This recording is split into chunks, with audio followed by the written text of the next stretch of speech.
On the morning of June 26, 1826, 38-year-old Samuel Willie Jr. stepped out of his house in a remote area of New Hampshire's White Mountain Range called the Notch. His wife, Polly, was at his side, and together they looked around in shock because the land surrounding their home was almost completely destroyed. There had been a huge storm the previous night, and so Sam and Polly had been expecting some damage. But what they were seeing now was far worse than they had imagined. The heavy rain had caused the river in front of their home to completely overflow, so half of their property was now completely submerged in water. The deluge had also triggered a rock slide from one side of the mountain slopes behind them, so there were also rocks and mud and entire trees that were now kind of littering their yard and adjacent fields. Sam saw, luckily, the slide had missed their house and the barn where they kept their livestock, but only barely, and there was damage to those structures from the storm itself that he would have to repair. So Sam began calculating how much time and money it was going to take to clean all this up. And next to him, he heard Polly kind of mumble to herself that this had all been a really bad idea. Sam sighed because he knew that Polly was referring to their decision to move to the Notch in the first place. And right now, staring at all this awful destruction right in front of him, he had to agree with her. This might have been a terrible idea. So up until about a year ago, Sam and Polly and their 5 kids had lived on a farm about 20 miles away from where they were right now, and it had been a very quiet, cozy life. But Sam had always had this feeling that he wanted to do something more exciting than just be a regular old farmer. And with this house in the Notch, he'd seen an opportunity for adventure, and also an opportunity to make some money. So in this part of the White Mountain Range, there was a 12-mile-long road that cut through the range from one side to the other. And the Notch house was right in the middle of that road. But since this was the year 1826, this road was more like a glorified trail. It was mountainous and rocky, and neither horses nor wagons could make it all the way through. So as a result, travelers were typically on foot. And there was literally nowhere to stop on this whole 12-mile road except for the Willie's Notch house. So Sam had realized how valuable this Notch house could be if he converted it into an inn. But he also had bigger aspirations for the place, like beyond it just being a pit stop. He wanted to turn it into a destination. After all, the White Mountains were incredibly beautiful, and where the Willies lived in the Notch was no exception. Their house was right on a riverbank in a mountain valley, surrounded on all sides by the woods and towering mist-covered peaks. It was all honestly breathtaking. And as soon as Sam had seen it, he knew that it could be a famous destination for poets and authors and artists because it was the kind of place people would write songs and books about. I mean, it was perfect. But so far, his dream, of coming out here to the Notch house had been a lot of work. The house was large, but really old, and it had been abandoned for a while before he and his family got there, so it was in really bad shape and quite dilapidated. Sam had hired 2 men to live on the property and help him fix it up, and they'd already done some work to expand the house and the barn to accommodate more travelers. But Sam knew he still had a lot to do before the Notch house became some kind of artist's retreat. And now, with this extensive damage from the most recent storm, he had even more things to fix, which he also had to admit was actually the least of his problems. Because as he and his wife Polly looked around at the aftermath of the storm, he knew really he was lucky that their house was even still standing, and that he and his family were even still alive. I mean, that storm was catastrophic. And as Sam thought about how close they'd come to death, his heart began to race. I mean, he wondered if Polly was right, and they should really at this point just pack the family up and go back to simple farming because it was safer. But leaving meant sort of admitting failure. His big dream would be over. There would be no artist's retreat, no tourist mecca. He would not be some creative benefactor. He'd just be a farmer. So he took a deep breath, and then he asked his wife to please give this place one more chance. He promised he would do everything he possibly could to not just repair the property, but also make it safe and secure so it could withstand whatever the mountain threw at them. And Polly hesitated, but ultimately she believed in her husband, and she nodded in agreement. For the next 2 months, Sam and his 2 hired workers worked practically around the clock repairing the damage from the storm. They fixed up windows and shingles and cleared away all the debris, which took forever. And then once all the repairs were done, Sam continued working, but now he focused on improving the property. As the weeks passed by, He worked very hard to build his family a very secure home so they'd be much safer against future storms. He reinforced walls and built a whole new roof and mapped out disaster scenarios so that he and his family would always be prepared. One disaster scenario that he was especially concerned about was the large boulder that was right behind their house. He was worried that if there was another big rock slide, that boulder might just topple onto them and crush them. And he and his workers soon realized that they couldn't actually move the boulder. It was just way too big. But in the end, they found a very creative way to make sure it would not be dangerous. And while Sam did all this work, he started to feel a lot better about everything. Each security measure he put in place was proof that he didn't have to sacrifice his ambitions for his family's safety. He could have both. A few weeks later, on the night of August 28th, Sam Willie stood by a downstairs window watching another wild storm rage outside. Heavy rain pummeled the glass, and Sam could hear powerful wind battering the sides of the house. It was pitch black out, but every now and then there was a burst of lightning that would light the whole valley up for a few seconds before it went dark again. Each time this happened, a crash of thunder would follow that was so loud it shook the house down to its foundation. Behind Sam, Polly, along with their 5 kids and the 2 men that were working on the property, were all sitting at the kitchen table. And Polly and the kids in particular were very scared, and the whole group were reading Bible verses, in these kind of frantic hushed tones, like they were trying to, will the storm to be over and to cling on to their faith, to pray that they'd be okay. Sam could hear the fear in his wife's voice, and he really couldn't blame her, because this was quite possibly the strongest storm that either of them had ever seen out here. It was even bigger than that one that completely destroyed their property over the summer. The rain seemed impossibly powerful, coming down so hard and so fast that the river had already overflowed. And each time there was a burst of lightning, Sam could see the water levels were getting higher and higher almost by the second. And so Sam was admittedly quite scared himself. He tried to keep that in, but his heart was racing and he was really anxious.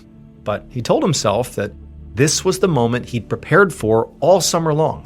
This was it. He had done so much work to make sure this was a safe place during storms. And he felt like they'd be okay. But at the same time, the deafening sounds outside and the terrified voices of Polly and his kids were making it really hard to believe that was actually true, that they were really okay here. So for a little while, Sam just kept looking out the window, listening to his family behind him. But then eventually he turned around, and as calm as he could, he told them all to go to bed. It was going to be fine. He would stay up and keep watch. Polly, who was visibly still very scared, nodded and got up and went off with the kids. And for the next few hours, Sam stayed at his post by the window and watched the storm. And for the most part, there wasn't a whole lot of drama. It was very loud and windy. It was obvious the river was flooding. There was going to be damage tomorrow, but Sam was thinking that, maybe we're going to get through this thing. But a little after midnight, Sam heard this sudden, extremely loud banging sound outside, and he froze because he knew it was not thunder. It sounded more like an explosion. Almost immediately, Sam knew what it had to have been. The barn must have collapsed.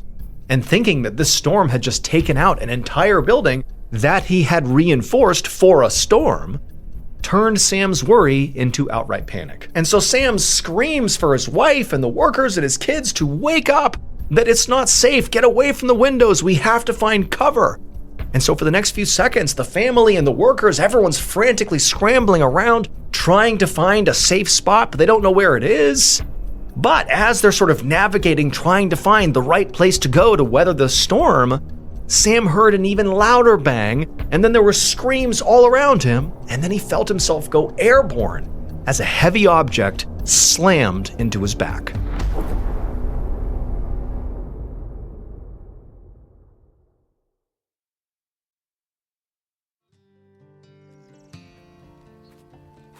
The following evening, an exhausted traveler named John Barker walked down that road in the direction of the Notch House where the Willies lived. So John was a merchant, and he was passing through the White Mountains on his way home after a business trip. And he had made this trip many times before. He knew the road, but the road currently was flooded and there was rock slides and damage everywhere, so it was quite slow going and pretty miserable. But he knew at the halfway point was this house, the Notch House, where Sam Willie and his family lived, and they were looking to convert their house into an inn for travelers. And even though it wasn't fully established yet, John knew he could very likely get into that house have a hot meal, rest a little bit before he made the rest of his journey. But when he finally rounded the corner into the valley where the house was, he just froze because the area was a complete disaster. The river had clearly completely flooded, and now half the land in front of him was just underwater. There had also been clearly a huge rock slide. The barn was only half standing, and the field in front of the Willies was completely buried in rocks and mountain debris. But the truly astonishing thing was that in the middle of all this destruction and ruin, the Willies' house was still standing. And as John maneuvered his way closer to it, he realized it was more than just intact. The house was pristine. There wasn't a single thing broken or out of place, not even a window. Relieved and a little amazed, John hurried right up to the entrance and knocked. But no one answered. So eventually he just opened the door and poked his head in and called out to Sam. But he didn't hear anything. No sound of a reply and nobody moving around inside. So John tentatively stepped all the way into the house and just kept calling out to the family as he walked from room to room. But he quickly realized the house was completely empty. It was also a mess. There were clothes scattered all over the floor and beds, and sheets had been yanked around and were messy, and the Bible was wide open on the kitchen table. John stood in the middle of the home trying to work out what could have happened here. The mess suggested that, clearly the family had been here somewhat recently, but had left in a hurry. So John guessed they must have gone down the mountain to wait out the storm somewhere else, either at a neighbor's or the tavern, miles away at the end of the road. And since the Willies were not here to allow him to stay, John needed to figure out what he was going to do. He didn't really like the idea of still sleeping in the home without them here. But he really had nowhere else to go. And it was almost nighttime, and he could barely manage the ruined road during the daylight, let alone during the dark. So even though he felt kind of bad about it, he picked a bed and tried to get some rest. But just as he began to drift off, he heard a deep, guttural moaning sound coming from somewhere outside the house. John immediately woke up and rushed over to a window. But he couldn't see anything. Night came really fast in the White Mountains, and it was almost completely dark outside. He waited to see if he would hear anything else, but he didn't. So he decided he must have imagined the sound and turned to go back to bed. But as he did, the moaning started again, and this time it was louder. John gasped as a terrible thought occurred to him. He wondered if maybe the sound was one of the Willies and that they hadn't actually left the property, but were maybe outside, injured or in trouble because of this storm. So John sprinted outside, but again, it was pitch black outside and he didn't have any kind of light to help guide his way. And so once he was out there, he just began shouting out, calling out to whoever it was, asking if they needed help. And eventually, the horrible moaning answered him. But the moaning kind of echoed all over the valley, so John couldn't pinpoint where it was actually coming from, other than it clearly being outside somewhere. After frantically looking around and not finding whoever it was, John realized that finding the injured person was going to be impossible right now. It was just too dark, and he would unfortunately have to wait until the morning. So, very reluctantly, John went back inside the house, and for hours he just sat in bed and listened to the moaning continue outside. Finally, in the morning, when the first bit of sun peeked over the mountain ridge, John hurried right outside to look around, and this time he quickly found the source of that moaning sound. It was one of the Willies' oxen, moaning in pain from being trapped under some debris near the ruins of their barn. John immediately rushed forward and began hauling the wooden planks and rocks off the ox, and after he had freed the animal, it amazingly staggered to its feet and hobbled away into the woods. It was basically okay. But after it was gone, John felt this sort of sick uneasiness, even though the sound had been from an ox and he had saved it. He just felt like there was something wrong here, and so he decided that he had to go and see the Willies with his own eyes, just to make sure they really were okay. So even though it was really early and John was still very tired, he immediately gathered up his things and set off down the road. Hours later, around noon that same day, John Barker finally staggered out of the mostly destroyed pass and made his way towards the tavern at the bottom of the road. When John stepped inside, he was exhausted, he was drenched, from this awful journey he had just taken again on this road. But more than that, he was really worried about the Willies, because as he made that trip down the road, he saw neighbors' homes along the way and kind of expected to see the Willies in one of them. But no, the Willies were not in any of the neighbors' homes, and in fact, basically none of the neighbors were in their houses either. They were all basically in this tavern. It was like everybody who lived on this road had come to this tavern because of the storm. But when John looked around the tavern, he could tell the Willies were not in there either, and this made John's stomach drop. Because if they weren't at their house, and they weren't in any of the neighbors' homes, and now they were not in this tavern with the rest of their neighbors, that had to mean something was wrong. And so John actually called out to the entire room and asked if anyone had seen the Willies since the storm. And the tavern got really quiet, as its occupants all began looking around at each other, seeing if anybody had, but eventually everyone just shook their head and said, no, we don't know where they are. And that's when John said to the crowd that, well, the Willies are missing. A few hours later, a 12-man search party left that tavern and headed right back up the road towards the Notch. They were led by one of the Willies' neighbors, a man named Edward Melcher, who lived at the base of the mountain on a farm with his family. The recent storm had done quite a bit of damage to Edward's property, and so he and his family, like most other people that lived in this area, had gone to the tavern to seek shelter. Edward and his family, much like the Willies, were good people who were just trying to carve out a living in this part of the world. And there were not a lot of people doing that. I mean, this was a very small community, and so they always helped each other out whenever they could. And so this was no exception. But as desperately as Edward and the rest of the search party wanted to get to the Willies' property and find these people, it took so long to navigate the road that by the time they actually got to the property, it was after midnight and really too dark to look for anything. So they just went right into the Willies' house to wait until morning. Once he was inside, Edward could see, the home really was just as John described. It was sort of a mess, but there was absolutely no damage to it from the storm. Edward had heard that Sam was really freaked out about a storm that they had had earlier that summer, and because of that storm and because of the damage it had done, he had gone way out of his way to really develop his property to prepare it for the next storm. And it seemed like all his preparations and reinforcements on his land had paid off, because here his house was standing tall. But that was also kind of confusing. It's like, if you've prepared this house for a storm, and clearly it was able to withstand the storm, why did the Willies leave? As Edward continued to walk around the house, he saw that the Willies' Bible was still lying on the kitchen table wide open, and when he leaned over and read the passage that was on the page, he couldn't help but, kind of shiver when he saw what it said. It said, "The Lord also thundered in the heavens, and the highest gave his voice, hailstones and coals of fire." Hours later, when the sun finally began to come up, Edward and the others went outside and began searching the property for signs of the Willies. And over the next few hours, the original party of 12 grew as more and more people showed up to assist in the search. By this point, word had spread pretty far about the family's disappearance, and so residents from all over the White Mountains had come here to help. And eventually, hundreds of people were combing the mountainside to find the Willies, or at least to find a clue about where they might have gone. At around noon, when still there had been nothing found, Edward decided he would go search closer to the river, since by this point, the water levels had gone down some. And when he got to the water's edge, he began to hear this strange buzzing sound, and so he followed it, and eventually, he saw something poking out from behind some debris.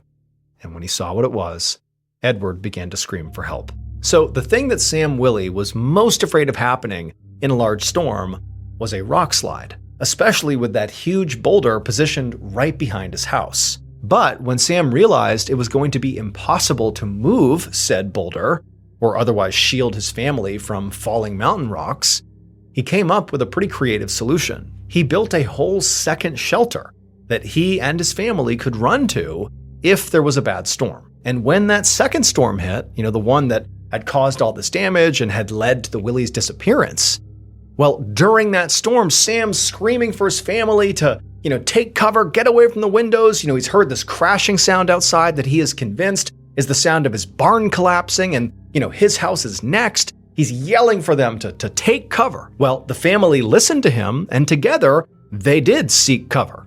They left the main house and went into that second shelter that they believed was better protected from a potential rock slide. But unfortunately, this would be a catastrophic mistake, because that humongous boulder right behind the house was not actually a safety risk.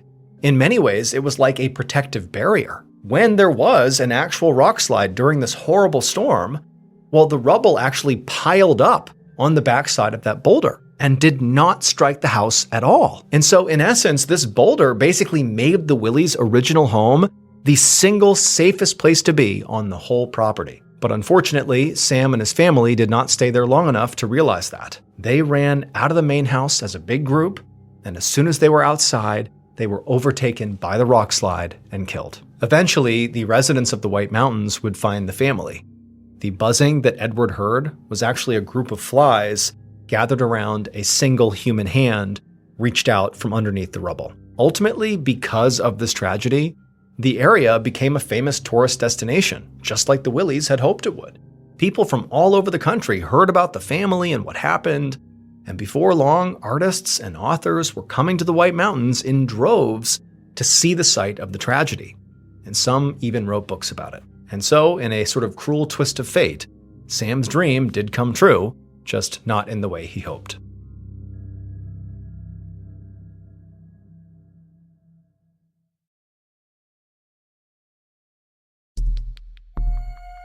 Our next story is called The Burning Room.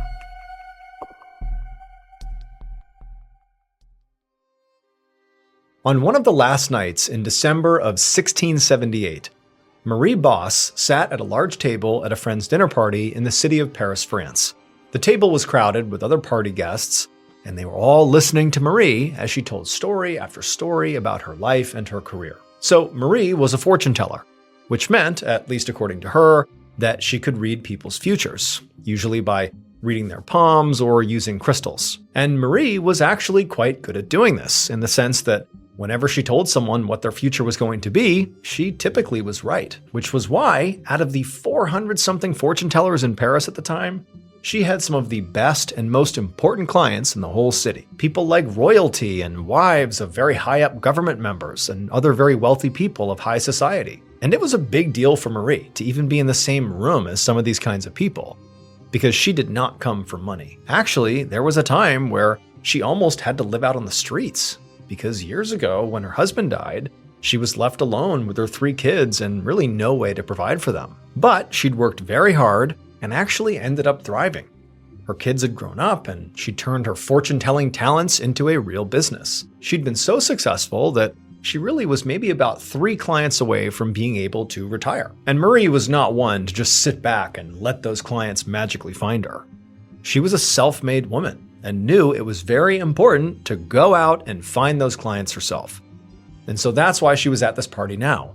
It was being hosted by a friend of hers who was also in the fortune-telling scene, and so many of the guests at this table were new potential clients that Marie really hoped to impress. So that's what Marie was trying to do now, to try to be very impressive. She was telling the other guests all these incredible tales about working with the rich and the famous. But the problem was, in addition to these fabulous stories she was telling, what was also coming through very clearly to the audience was that Marie was very drunk. So Marie was loud and talkative in general, and that extroverted attitude really helped her get clients typically. But when she got drunk, she was even more talkative than normal.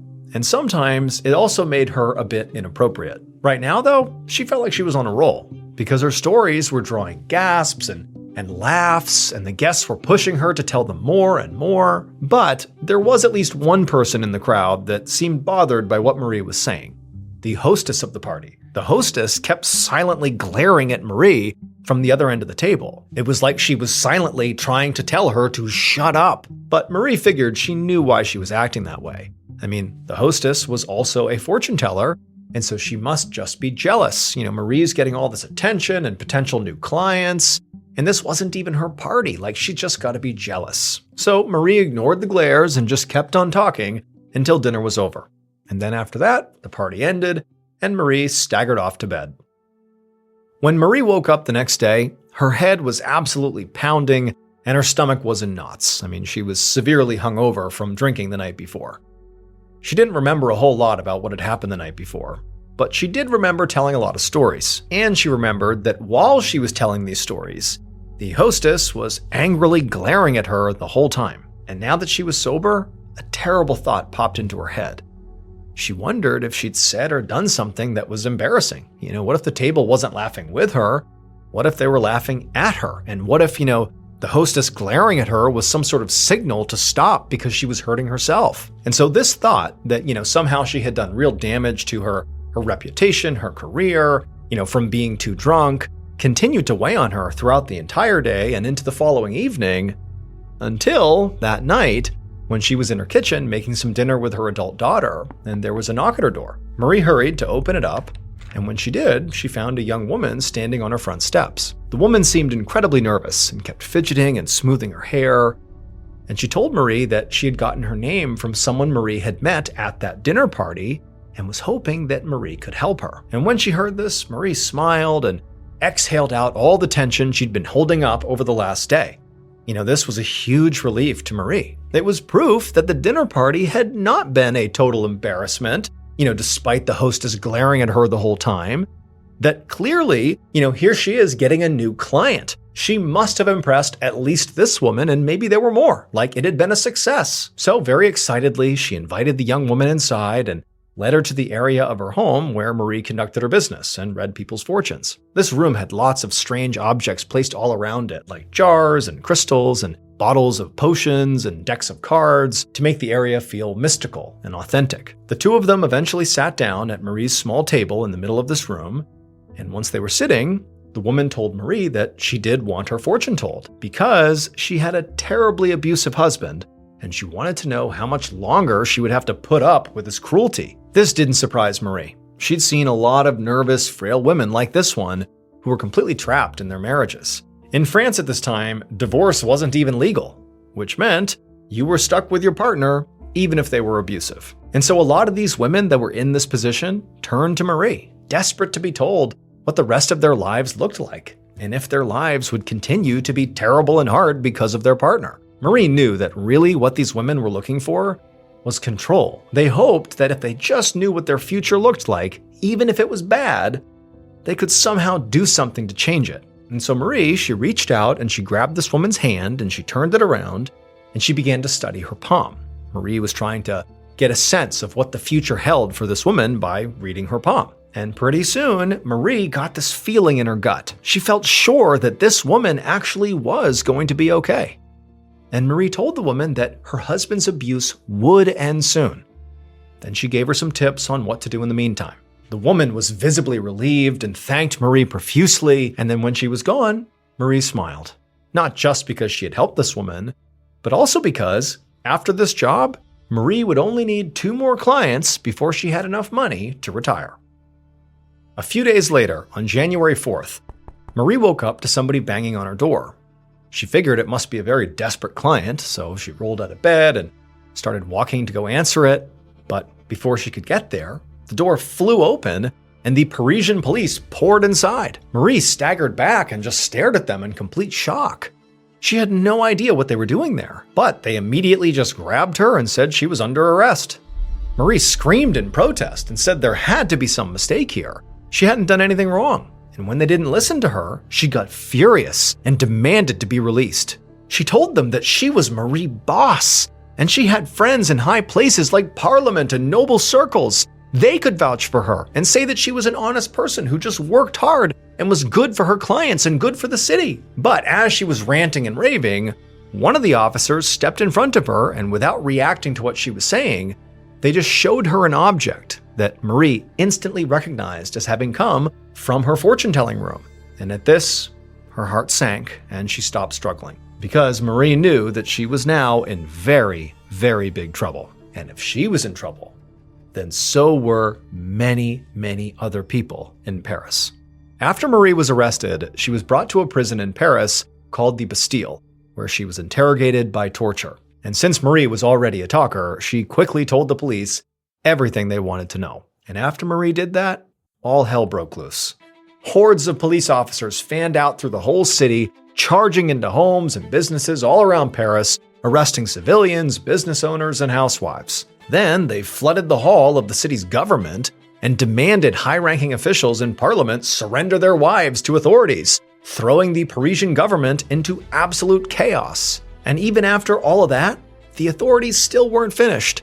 they left the city and began forcing the French nobility out of their castles to go face charges in the city. Months turned into years, and the arrests continued to pile up, and each one was more shocking than the last, until the investigation led authorities to the actual royal palace in Paris and to the king's favorite mistress. By the time the police finished their investigation, hundreds of people all across France, ranging from commoners to literal royalty, were either facing charges or sitting in jail cells. And screams filled the halls of these prisons as the arrested were tortured for whatever information they might have. Scores of people fled the country, and then eventually, all around Paris, these enormous pyres were built in the public squares.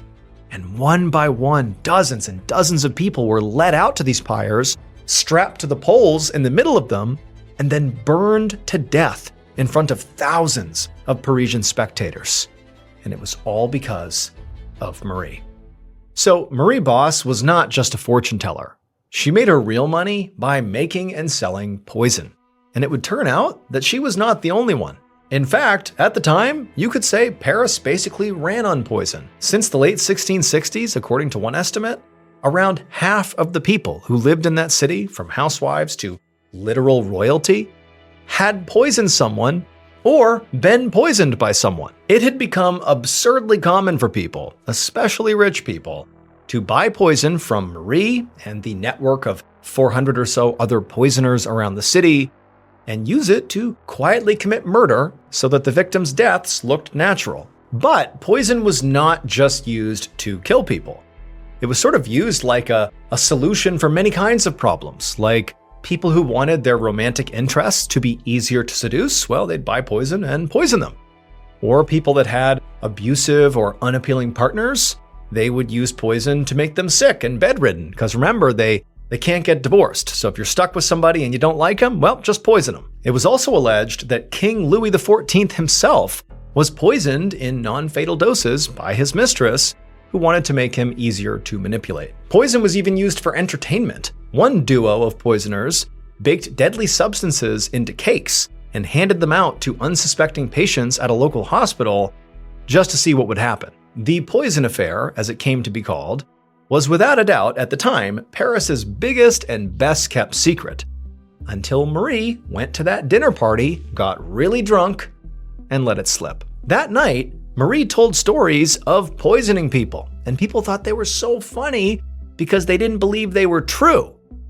But one of the guests saw that the hostess of the party looked furious at Marie the whole time Marie was telling these stories. And so he wondered if maybe what Marie was talking about might actually be real, and the hostess is kind of trying to signal her to stop talking about it, but Marie was not taking the hint. So the following day, that dinner guest went to the police, and the police sent a woman to Marie's house to act as an undercover spy to see if maybe she could get proof that the poisonings were real. And lo and behold, when this woman told Marie that her husband was abusive and she just wanted to know how long this was going to go on for, Marie, read her palm and read her future, but then also gave her some tips about what to do in the meantime, which included handing her a vial of poison and saying, just go ahead and kill your husband, poison him. The object that officer had shown Marie when she was arrested was that poison. The investigation into the poison affair lasted for 3 years, and during that time, there were over 300 people who got arrested, from commoners to royalty. 23 of those people were banished, and 34 people were executed, including Marie Bosse. She was actually the first person to be burned alive on one of those pyres.